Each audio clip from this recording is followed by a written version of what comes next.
no lo tenemos disponible para el conjunto del país. Vamos a presentar aquí los resultados obtenidos con el test rápido, específicamente relacionados con la aparición de anticuerpos frente a este virus, anticuerpos de tipo inmunoglobulina G.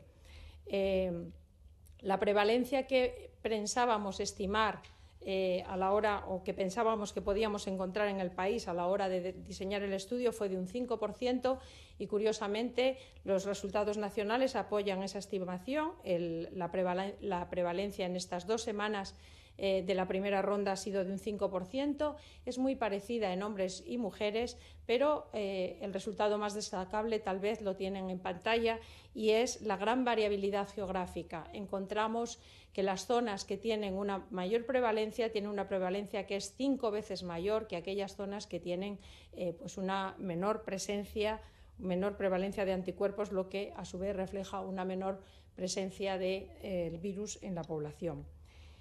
Y no hemos encontrado diferencias, como acabo de comentar, en hombres y mujeres. Tampoco hemos encontrado grandes diferencias en grupos de edad. Al tener un tamaño muestral tan grande, sí que podemos explorar cómo evoluciona la prevalencia por grupos de edad. Es verdad que los niños más pequeños y los adolescentes parecen tener una prevalencia menor, pero el resto de grupos de edad no tienen grandes diferencias.